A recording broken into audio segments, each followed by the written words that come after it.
And when everything is over, enjoy the rest of the festival. Thank you.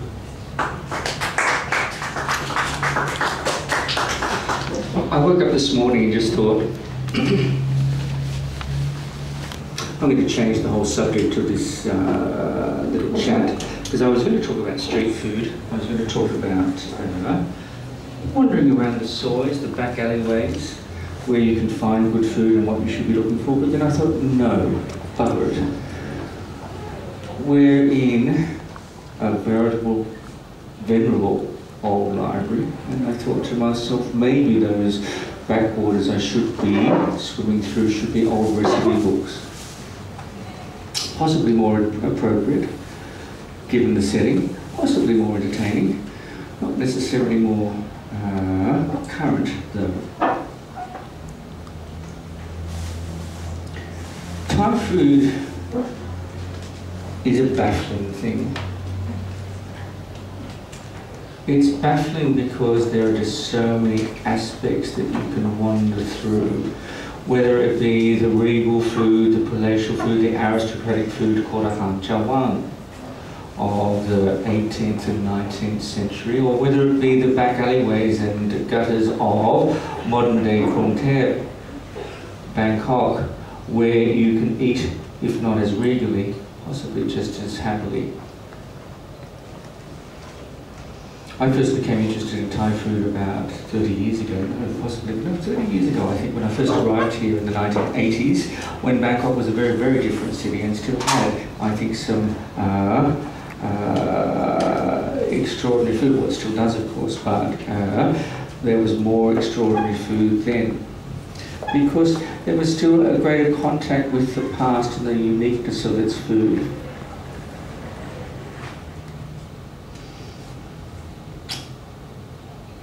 One aspect of Thai cooking that I've become entranced by, and I've started to, well, become addicted to, some of the old cookbooks that were easy to find in the 1980s and early 90s, but now have begun to dry up and in fact are almost impossible to find. There are a whole category of cookbooks that are hidden away in the back of funeral books called Nang Si Nang Sop. Nang Si Nang Sop, those funeral books, were originally published, or were first published around 1883, I think, when one of King Rama V's wives died. I think a queen, or almost to be crowned queen, or acknowledged queen, Sunanda, who died in the most tragic of circumstances and the most futile of circumstances. The court was moving up to the summer palaces of Bangpa Inn, and the queen accidentally fell off one of the rafts or boats that was moving up the river. And her retinue, her court, her assistants, her ladies in waiting were unable to assist, because at that stage there were still many royal taboos that surrounded such exalted people, and so when she fell in, no one could touch her, because it was forbidden for her to be touched by people like us. So she floundered and died, preposterously really. She drowned, and the king began to lift the taboo, or lifted the taboo, and to change certain things. But I think in order to make sense of that needless loss, kotoka,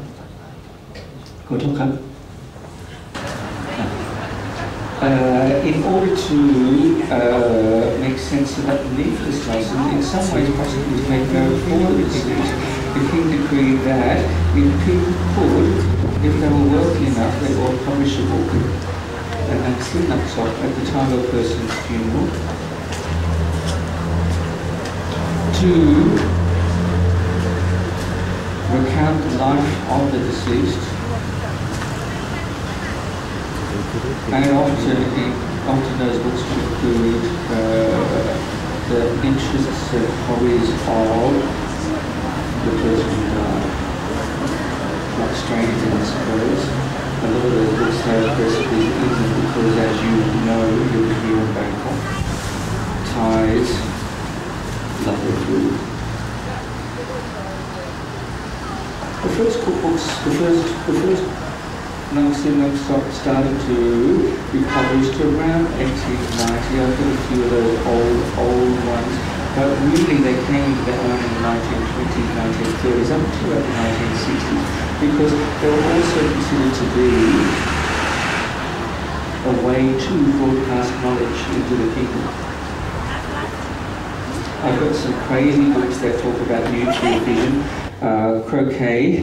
crochet, occasional bits of cooking, and a few quite strange habits and subjects.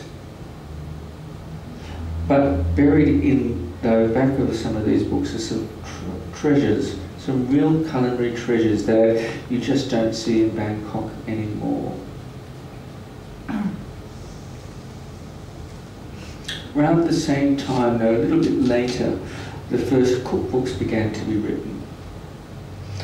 The first extant cookbook, the first cookbook that I know of, was written in about 1890 by a woman called Tan Puyindian Pasagon, who was related to the Bunak family, and I think she was married to the Minister of Agriculture at that time.